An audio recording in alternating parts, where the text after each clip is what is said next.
Voilà, je vous invite à faire une lecture dans l'évangile de Matthieu. Évangile de Matthieu au chapitre 4.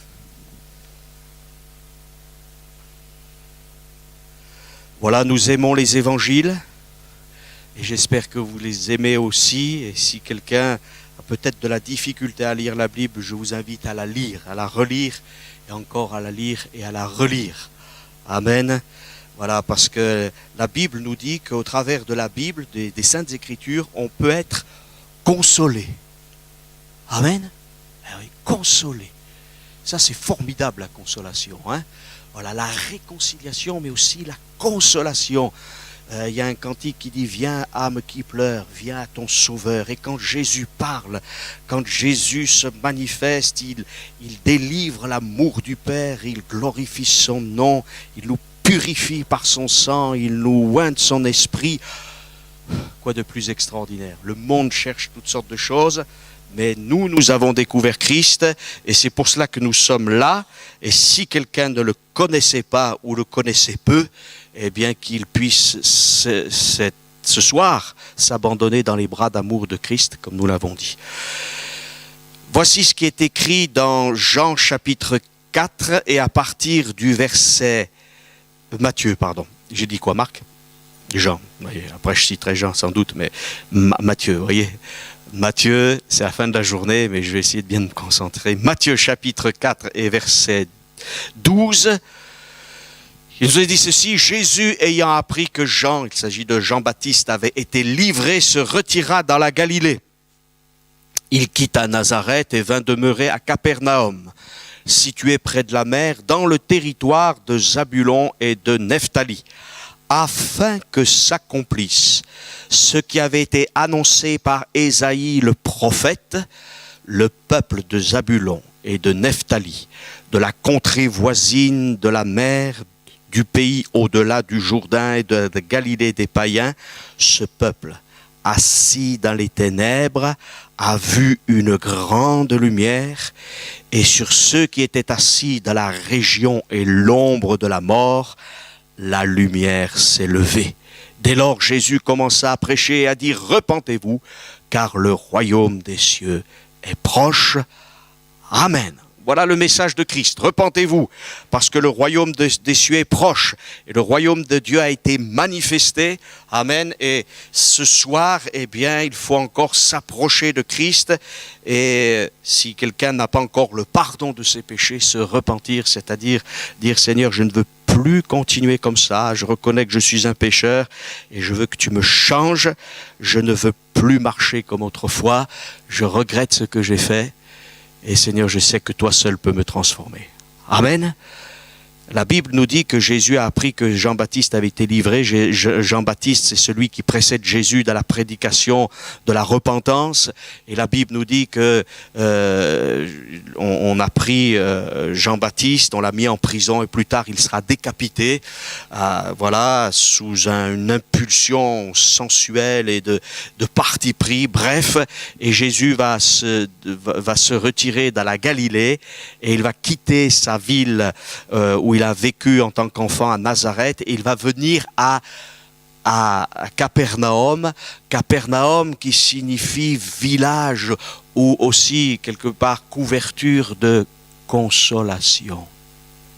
Amen. Je crois que Dieu veut qu'on soit béni. Amen. Qu'on soit consolé ce soir, qu'on soit gracié.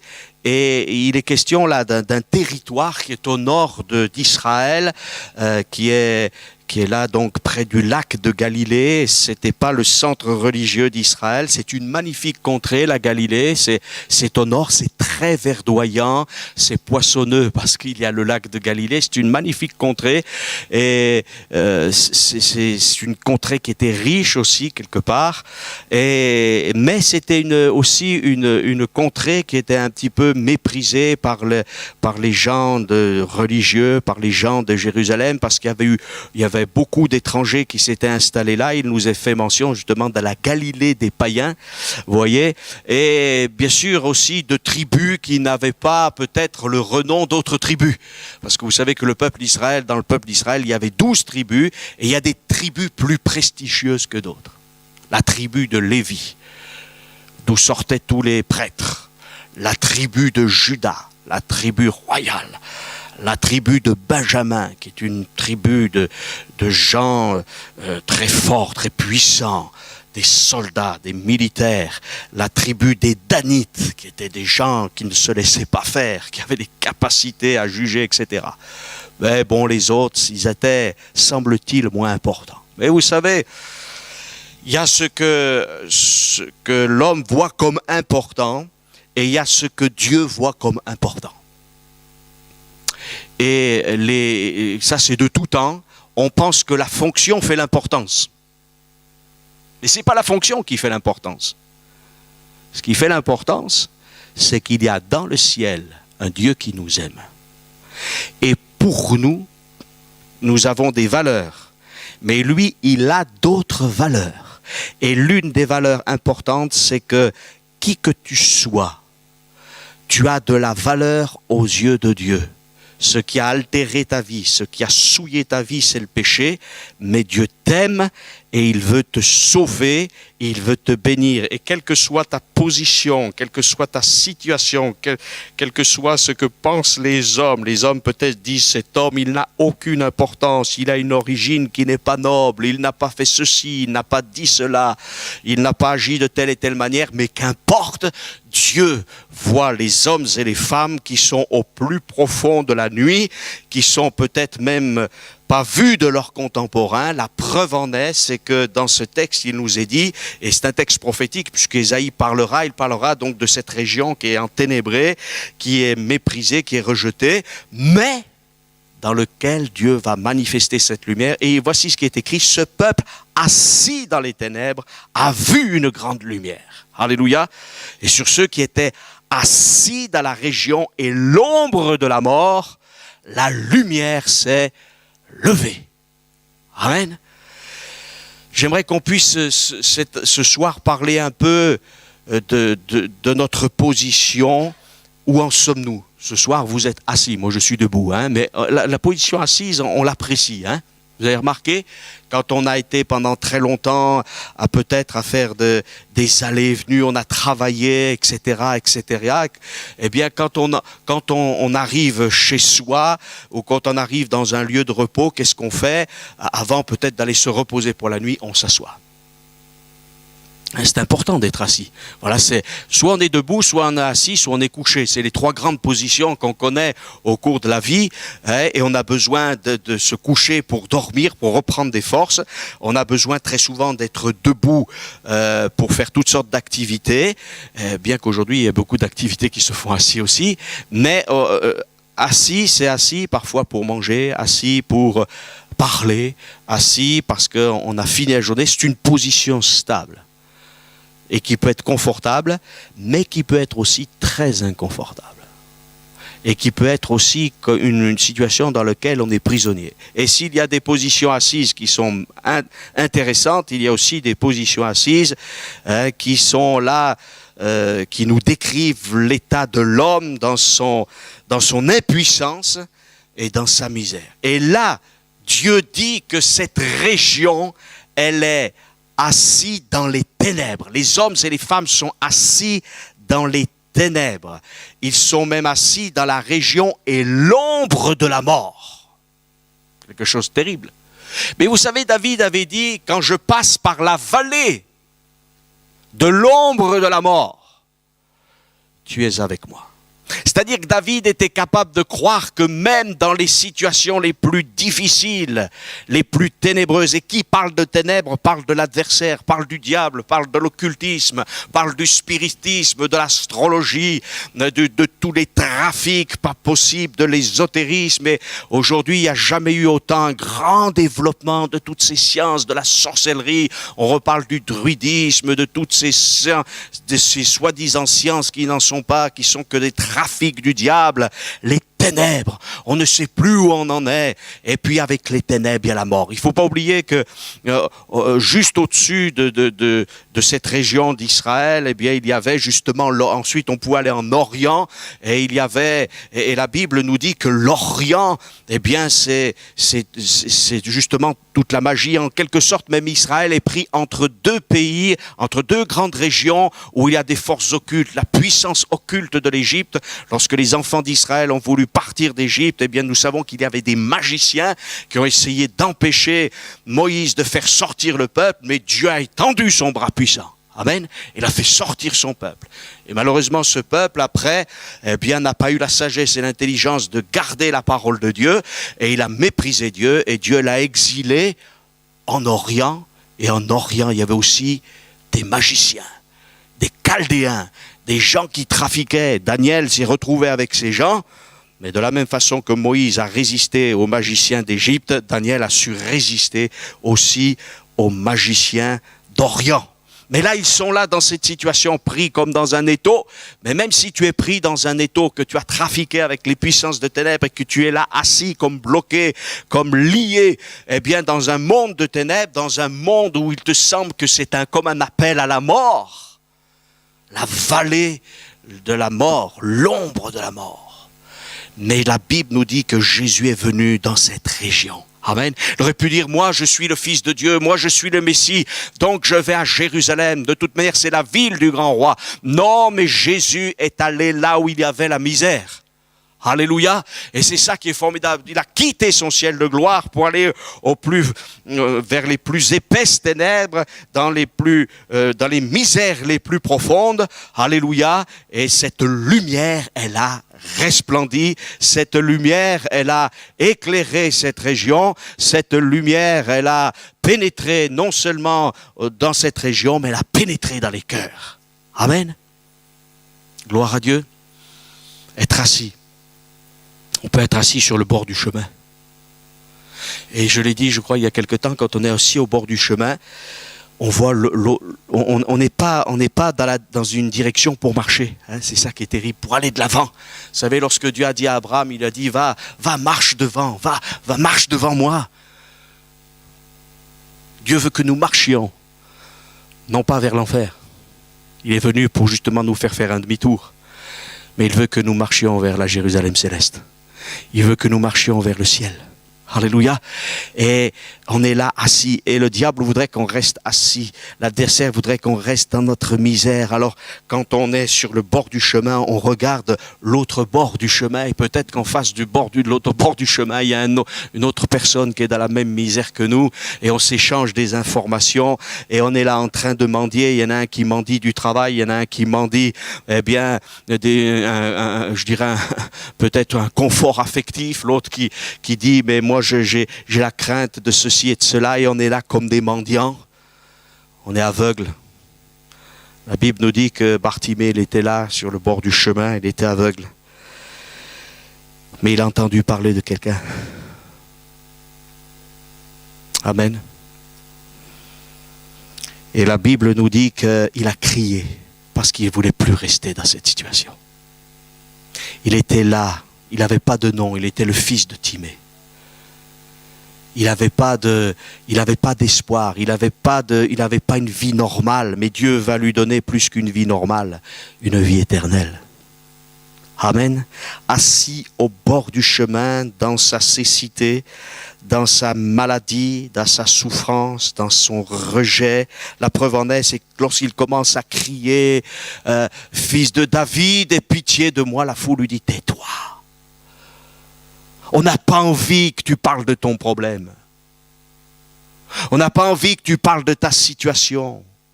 On n'a pas envie que tu parles de ton handicap. Mais cet homme, il se dit, c'est aujourd'hui ou jamais. Parce que Jésus passe. Enfin, c'est ce qu'il pensait. Heureusement que Jésus passe et il le passe et il repasse encore. Alléluia. Il n'est pas que passé sur le chemin de Jéricho pour Bartimée, mais il passe. Et il peut agir maintenant par son Esprit Saint. Là, nous sommes en train d'annoncer l'évangile, mais je suis sûr qu'il y a des centaines et des centaines de prédicateurs qui, alors que je suis en train de parler, eh bien, sont aussi en train de prêcher, qu'il y a peut-être même des milliers de témoins qui sont en train de parler de Jésus à quelqu'un ce soir. Amen. Et Jésus peut passer dans leur vie, il peut les bouleverser. Et cet homme va dire, aie pitié de moi. Il est assis là dans sa misère, mais il va être guéri. Amen. Il va s'approcher de Jésus. Que veux-tu que je te fasse? Et Seigneur, que je recouvre la vue. Amen. Il a été guéri, il a été délivré et il n'est pas resté assis sur le chemin. Forcément. Enfin, il aurait pu dire, mais non, je vais m'asseoir ou je vais asseoir ma situation, on va le voir. Non, non, il dit, maintenant je vais suivre le maître. C'est trop beau, je veux rester avec toi. Et il a suivi Jésus dans le chemin. Amen. Ça, je pense qu'il a fait vraiment le bon choix.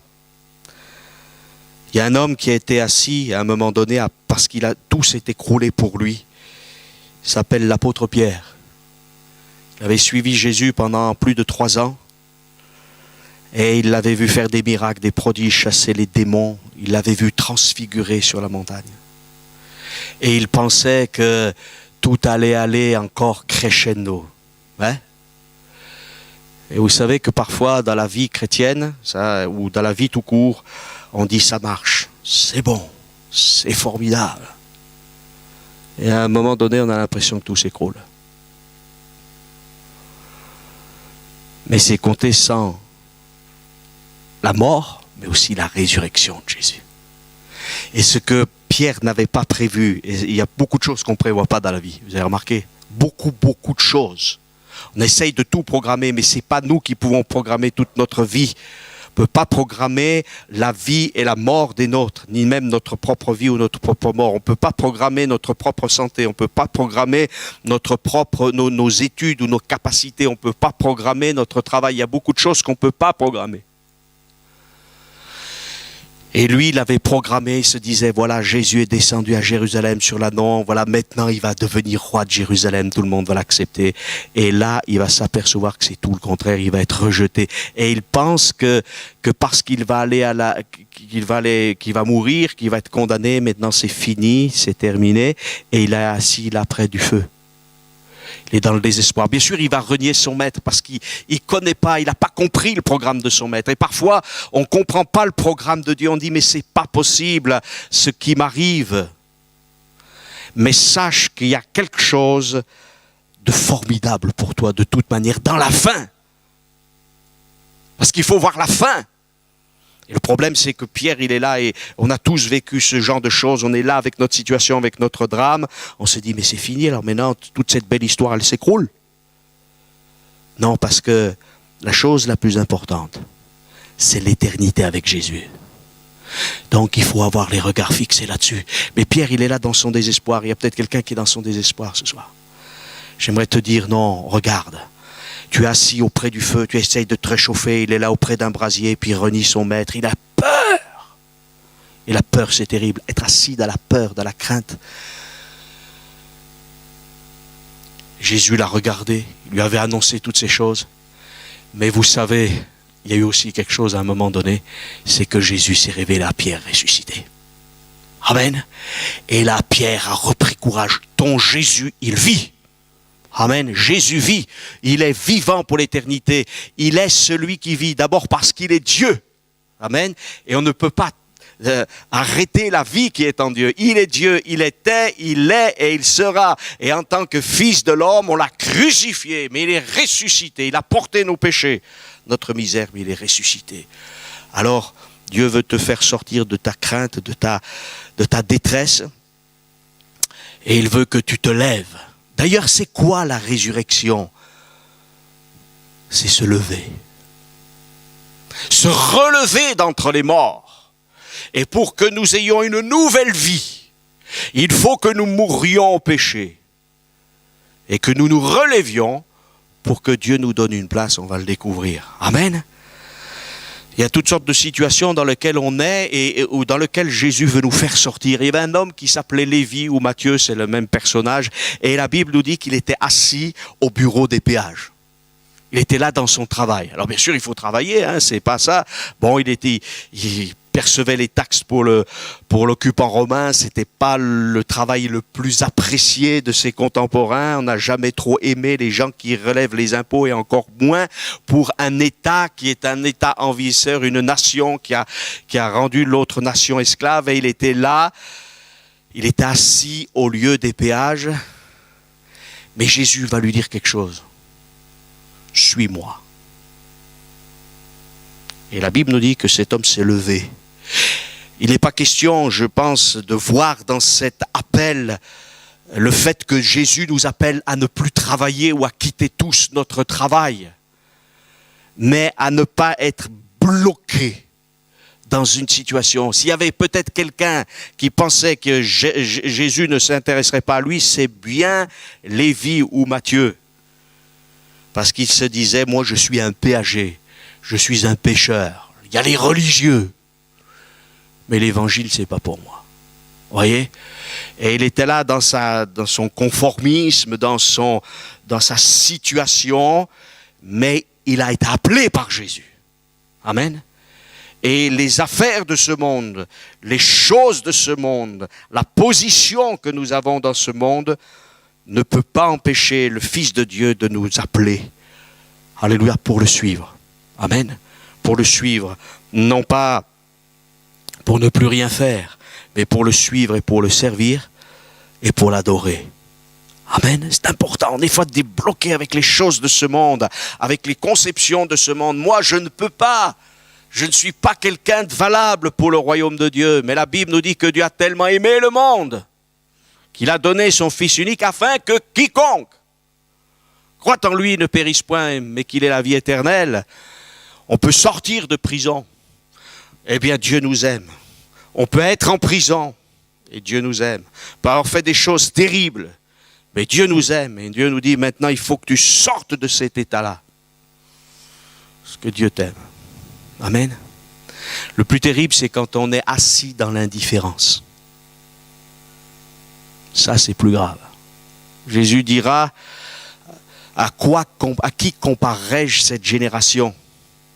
Elle ressemble à des enfants assis sur des places publiques qui, s'adressant à d'autres enfants, voilà, leur disent à un moment donné, allez, on va se réjouir. Alors, vous savez, les enfants d'Israël, ils faisaient comme tous les enfants, ils imitaient certaines choses de la vie quotidienne. Alors, parfois, ils imitaient une noce ou ils imitaient un temps de deuil.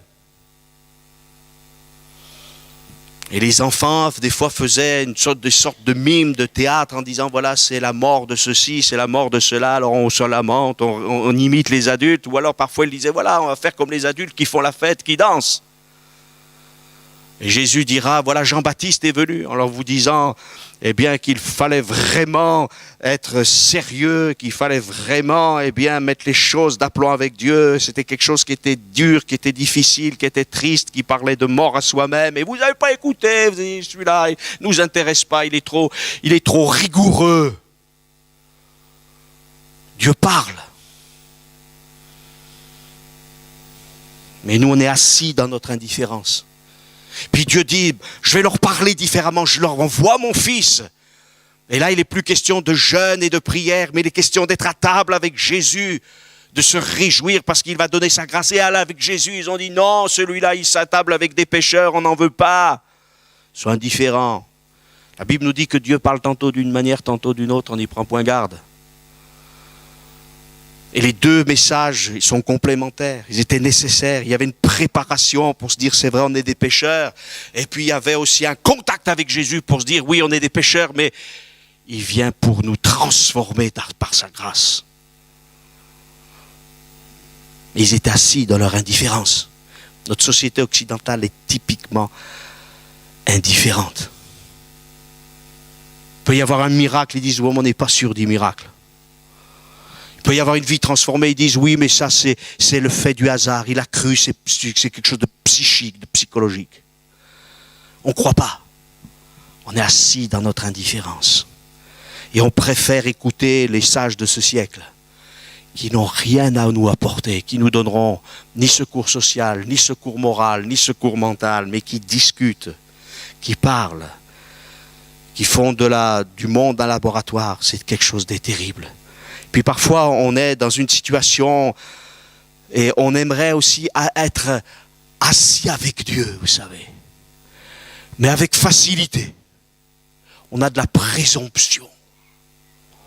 On dit, moi, comme je suis quelqu'un de bien, donc Dieu me doit une place dans le ciel, non? La mère des fils de Zébédée est venue voir Jésus en lui disant, écoute Seigneur, j'ai une demande à te faire. J'aimerais que mes deux fils soient assis avec toi à droite et à gauche dans ta gloire. Ah oui. Ça c'est, on aimerait des positions comme ça. Ce qu'ils ne savaient pas, c'est que ça c'était réservé selon le dessein de Dieu. Alors il y a des gens qui comme ça, ils disent, mais moi je mérite. Mais la Bible nous dit que il n'y a pas un juste, pas même un seul. Tous sont corrompus, tous sont pervertis, et que le meilleur, il est comme un buisson d'épines. Alors, je ne vois pas Jésus s'entourer de buissons d'épines. Il faut que ces buissons d'épines y soient détruits pour qu'ils deviennent des arbres qui portent un fruit, qui ne soit pas un poison, mais qui soit un fruit de bénédiction. Et pour cela, il faut une transformation parce que nous ne pouvons pas nous changer nous-mêmes. Alors nous désirons des positions à droite et à gauche. Mais qui sommes-nous? Qui sommes-nous? Il y a des gens qui sont intéressés par les choses de Dieu uniquement pour le business, comme les marchands du temple. Et vous savez ce qu'a fait Jésus? Ils étaient assis dans le temple et là, ils trafiquaient. Ce qui les intéressait, c'était le business qu'ils allaient pouvoir avoir avec les sacrifices. Ils étaient assis et Jésus les a complètement déstabilisés. Vous imaginez la scène? Ils sont assis là. Oui, nous, on travaille pour le temple. C'est très important, c'est nécessaire, c'est indispensable. Oui, bien sûr que c'était certainement nécessaire. Mais quand même après, il disait, on a bien gagné aujourd'hui. Hein? Ils étaient assis. Ils pensaient, ils avaient l'autorisation des grands religieux de leur siècle. Tout était bien. Et il y a quelqu'un qui vient et qui renverse tout. Parce que c'est pas là qu'il faut être assis. C'est ailleurs. C'est auprès de la sainteté et de la pureté de Dieu. Amen. La Bible nous dit que l'amour de l'argent, c'est une racine de tous les maux.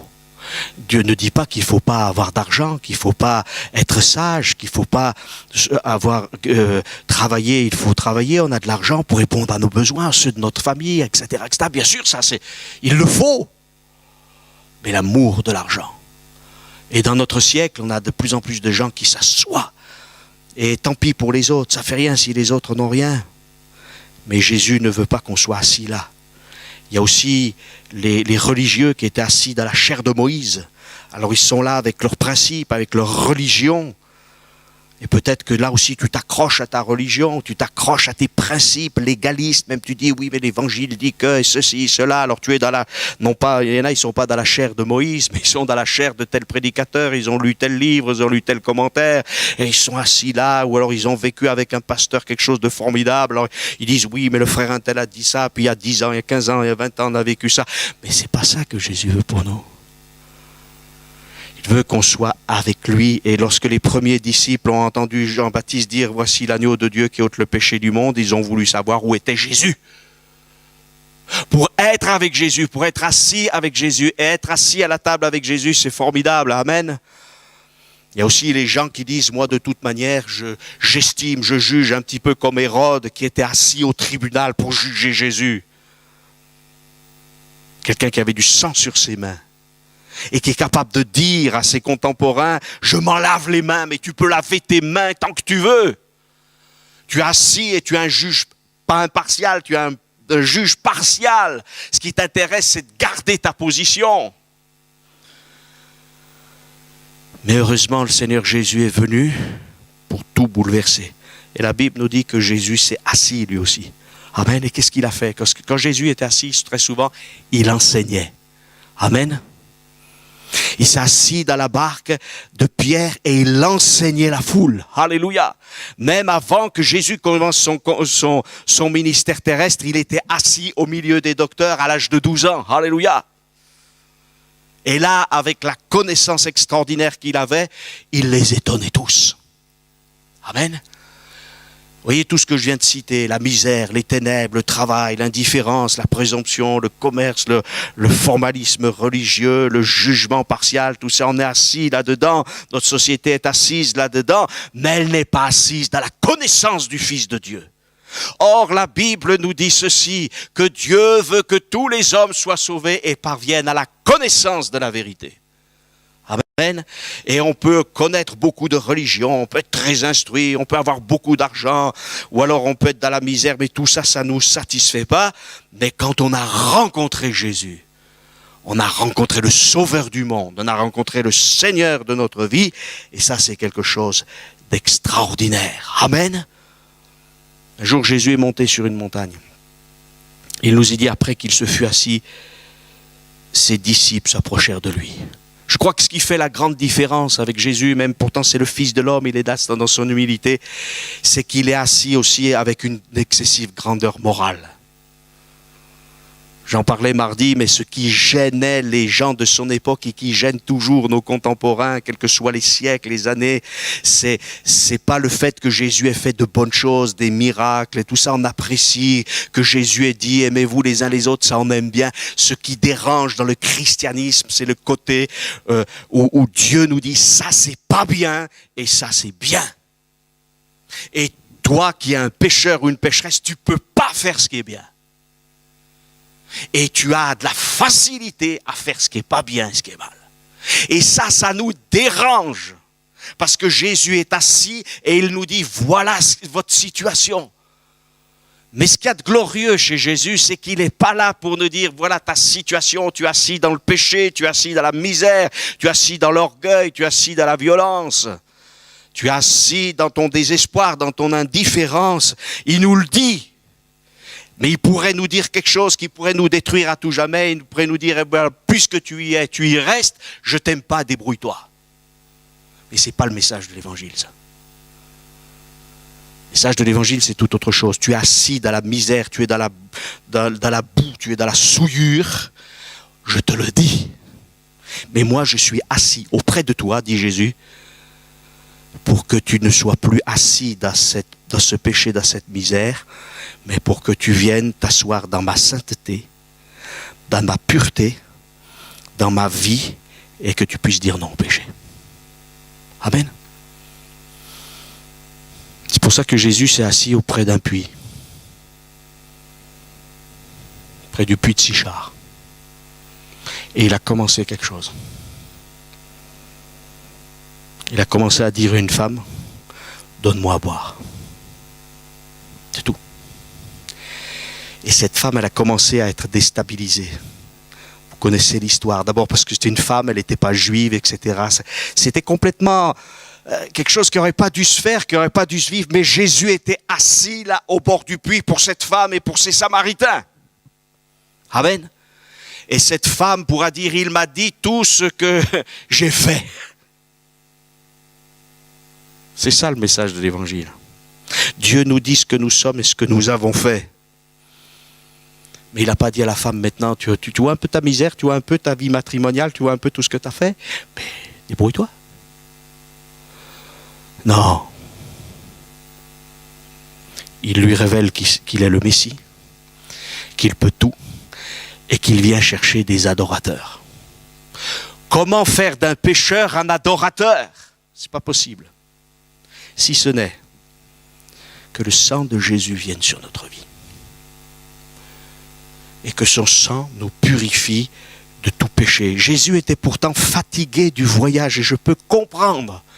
Et je pense qu'il y a bien sûr la fatigue du voyage tout court, physiquement parlant. Mais vous savez quand même, le voyage que Jésus a fait du ciel sur la terre, ça a été un voyage fatigant, non? Ça n'a pas été, comme on dit, un parcours de santé. Ça a été un parcours pour aller jusqu'à la mort. Et Jésus qui était saint voyait la souillure. Jésus qui était glorieux voyait la déchéance. Jésus qui était la vie voyait la maladie et la mort. Il est assis, mais bien que fatigué du voyage, il est là. Il est là. Et il est là pour nous ce soir. Amen. Il est là pour nous ce soir. Et pourtant, on s'est embarqué, on l'a tué, voilà. Jésus dira aux Juifs, mais j'étais assis parmi vous dans le temple. Mais vous n'êtes pas venus me chercher là, hein, lorsque j'étais dans le temple. Mais quand j'étais dans le jardin, dans la nuit, en train de souffrir pour vous, vous êtes venus me chercher comme si j'étais un brigand. Et le seul trône que vous me donnez, c'est la croix. Hérode assis, je reviens sur cet homme, et qui livre Jésus à la volonté de la foule. Il s'en débarrasse. La Bible nous dit que les nations, eh bien, se sont liguées contre Christ. Pas qu'Israël, toutes les nations, et c'est toujours comme ça aujourd'hui. Mais Jésus est venu, alléluia. Mais Jésus dira quelque chose de prophétique. Il dira à ceux qui l'accusent, alors qu'il va mourir bientôt à la croix, il dira, désormais vous verrez le Fils de l'homme assis à la droite de la puissance divine. Alléluia. Et la puissance de Dieu est venant sur les nuées du ciel. Et chers amis, Jésus revient bientôt pour l'Église. Jésus reviendra aussi ensuite avec l'Église et les anges, eh bien, pour arrêter la folie des nations, la folie et le péché des nations. Mais pour l'instant, il vient. Alléluia.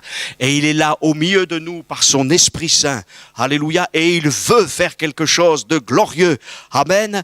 Il est là assis. Et la Bible nous dit qu'après avoir fait la purification des péchés, après avoir pris notre péché, effectivement, Jésus est allé au ciel. Et il s'est assis à la droite de la puissance divine. Amen. Mais là, il n'est pas inactif. Il sauve aujourd'hui. Il a sauvé il y a 2000 ans. Il a sauvé il y a 1500 ans. Il a sauvé il y a 1000 ans. Il a sauvé il y a 500 ans. Il a sauvé au XXe siècle. Il sauve encore au XXIe siècle. Alléluia. Et il veut qu'on sorte de nos sièges de misère, de souillure, d'orgueil, de violence pour être avec lui. Amen. Il y a un texte merveilleux qui nous dit ceci. Ça, c'est pour les croyants. On est mort en Christ. On meurt à notre ancienne vie. On meurt à notre péché. Et il nous ressuscite spirituellement et moralement et mentalement. Alléluia. Il nous a ressuscités ensemble, dira Paul aux Éphésiens chapitre 2 verset 6. Et nous a fait asseoir ensemble dans les lieux célestes en Jésus-Christ. Et pourtant, on est bien sur la terre. Hein? Mais ça, c'est notre position éternelle. Quand on est un croyant, alors il faut sortir de notre situation. On ne peut pas s'en sortir. On est peut-être comme Bartimée, on est peut-être comme Lévi, etc. On est peut-être bloqué dans notre religion comme Saul de Tarse, etc. On est assis là. On veut rester cloué sur notre chaise. Et Dieu nous dit, mais tu as arrêté d'être sur ton strapontin de misère. Moi, j'ai pour toi un trône. J'ai pour toi une couronne. Même si ce trône, on veut le laisser à Christ. Même si notre couronne, on veut la laisser à Christ. Mais néanmoins, c'est ce que Dieu veut pour nous. Amen. Jésus dira ceci, et c'est par là que je termine. Parce que je crois que ce qu'il faut, au-delà de cette connaissance, de savoir que nous sommes dans la misère et que Dieu nous veut dans sa gloire, voici ce que dira Jésus dans Jean, chapitre 14 et verset 1er. Que votre cœur ne se trouble point. Croyez en Dieu et croyez en moi, dit Jésus. Il y a plusieurs demeures dans la maison de mon Père. Si cela n'était pas, je vous l'aurais dit, je m'en vais vous préparer une place. Amen. Et lorsque je m'en serai allé, que je vous aurai préparé une place, je reviendrai. Et je vous prendrai avec moi, afin que là où je suis, vous y soyez aussi. Lorsque Jean regarde ce qui va arriver bientôt, il voit le trône de Dieu, il voit les anciens, il voit les êtres, les êtres célestes qui sont là, c'est magnifique. Il décrit tout cela et il dit qu'il voit un agneau comme immolé, mais qui est vivant. Alléluia. Il y a un trône. Et Dieu nous dit qu'il est sur un trône, Jésus nous dit qu'il est sur un trône. Et la Bible nous dit que Dieu veut qu'on soit avec lui là, assis, dans une position céleste, grande, glorieuse. Et qui mérite ça?